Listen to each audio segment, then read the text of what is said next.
একটা নারী যদি সুগন্ধি মেখে রাস্তাকে মোহিত করে বের হয়, তাহলে হাজার মানুষের নাকে যদি ওই সুঘ্রাণ যায়, তাহলে হাজার মানুষের সঙ্গে জেনা করলে যে পরিমাণ অপরাধ, হাজার মানুষের সঙ্গে জেনা করার অপরাধ হিসেবে তার আমলনামায় লিখিত হবে বলে নাউজুবিল্লাহ।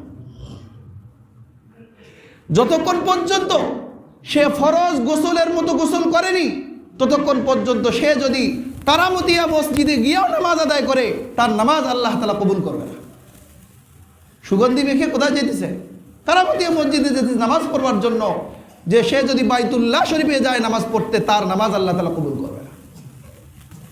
আল্লাহ তাআলা স্পষ্ট ইদুনিনা আলাইহিন্না মিন জালাবিবিহিন, তাদের বক্ষ দেশে তারা ওড়না টেনে দিবে, বড় বড় ওড়না ব্যবহার করবে, পাতলা ওড়না ব্যবহার করবে না। আম্মা জান আয়েশা সিদ্দিকা, তার কাছে এক মেয়ে গেছে পাতলা ওড়না পরে, আম্মা জান ওড়নাটা নিয়ে ফেলে দিয়েছে, তার পক্ষ থেকে একটা চাদর দিয়ে দিয়েছে, ওড়না দিয়ে দিয়েছে। উত্তম অভিভাবক। তাহলে আমার মেয়ে অবৈধ সম্পর্ক করে, আমার মেয়ে এইভাবে অবাধে রাস্তাঘাটে চলাফেরা করে, আমি জেনে বুঝে তাকে নিষেধ করি না, আমি দাইয়ুস, আর দাইয়ুসের জন্য জান্নাত হারাম। আল্লাহ তাআলা মেয়ে কন্যা সন্তান দিয়েছেন, এটাকে যদি সুন্দর পরিচর্যা করা যায়, তাদেরকে দিন শিক্ষা দেওয়া যায়, তাহলে এটা আমার জন্য জান্নাত।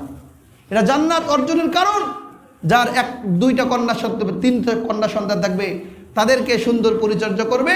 নবী আলাইহিস সালাম বলছেন যে তার জান্নাত আর আমার জান্নাত হলো এরকম কাহাতাইন, পাশাপাশি, আমরা দুইজন পাশাপাশি জান্নাতে থাকব।